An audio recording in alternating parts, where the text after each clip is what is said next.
kewirausahaan dari media elektronik adalah suatu proses mendengarkan dan memahami informasi tentang dunia bisnis, strategi dalam berbisnis, dan tren kewirausahaan yang disajikan melalui media seperti televisi, radio, media sosial seperti YouTube, Facebook, Instagram, dan platform digital lainnya. Nah, tujuannya adalah untuk mendapatkan pemahaman tentang perkembangan bisnis terkini, mempelajari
saya Yudi Silviarus dan NPM 2313-0411082 akan membacakan panduan observasi ke-6 keterampilan bertanya, nama calon guru Novera Nurfitriza dengan NPM 2313-0411012 tanggal 14 November 2025, waktu 10.00,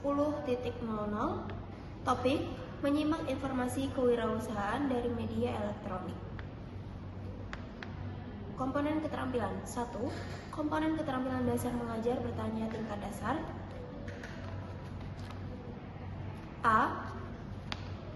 Penggunaan pertanyaan secara jelas dan singkat. Calon guru mengajukan pertanyaan dengan kalimat yang ringkas dan tepat sasaran, misalnya ide pokok atau strategi usaha dalam video sehingga mudah dipahami siswa. B. Pemberian acuan. Calon guru memberikan acuan sebelum bertanya, seperti mengingatkan kembali poin penting dalam tayangan kewirausahaan atau menampilkan cuplikan untuk membantu fokus siswa. C. Pemindahan giliran. Pemindahan giliran dilakukan secara bergantian dan merata sehingga diskusi tidak didominasi oleh siswa tertentu. D. Pemberian waktu berpikir. Calon guru memberi waktu jeda yang cukup setelah bertanya agar siswa dapat memikirkan informasi yang mereka simak dari media elektronik. E. Pemberian tuntunan. Calon guru memberikan kata kunci atau pengarah ketika siswa tampak kesulitan seperti menyoroti aspek inovasi atau strategi promosi dalam video. F. Pemusatan perhatian. Calon guru mengarahkan perhatian siswa pada bagian penting tayangan seperti keunikan produk atau teknik pemasaran wirausaha. G. Penyebaran pertanyaan. Pertanyaan disebarkan kepada seluruh siswa secara merata sehingga memotivasi partisipasi aktif seluruh kelompok. 2. Komponen keterampilan dasar mengajar bertanya tingkat lanjut. A. Pengubahan tuntunan tingkat kognisi dalam menjawab pertanyaan. Calon guru dari pertanyaan singkat, rendah hingga tinggi, seperti analisis strategi usaha hingga penerapannya dalam kehidupan siswa. B. Pengaturan urutan pertanyaan. Urutan pertanyaan sudah sistematis mulai dari pemahaman isi tayangan hingga evaluasi dan penerapan konsep kewirausahaan. C. Penggunaan pertanyaan pelacak. Tidak. D. Peningkatan terjadinya interaksi. Pertanyaan calon guru mendorong diskusi dua arah dan interaksi antar siswa, terutama saat membandingkan ide atau strategi wirausaha video. Komponen ketiga yaitu komponen negatif yang perlu dihindari. A. Mengulangi pertanyaannya sendiri atau mengulangi jawaban pembelajar. Tidak ada. B. Menjawab pertanyaan sendiri. Calon guru tidak terburu-buru menjawab tetapi memberi kesempatan siswa berpikir dan menjawab terlebih dahulu. C. Menunjuk dulu sebelum bertanya. Tidak ada. D. Mengajukan pertanyaan yang mengundang jawaban serempak. Calon guru menghindari pertanyaan umum yang memicu jawaban serempak dan memilih pertanyaan spesifik. E. Mengajukan pertanyaan ganda. Tidak ada. Itu tadi hasil panduan observasi ke-6 keterampilan mengajar bertanya, nama calon guru Novera Nurfitriza. Sekian, terima kasih.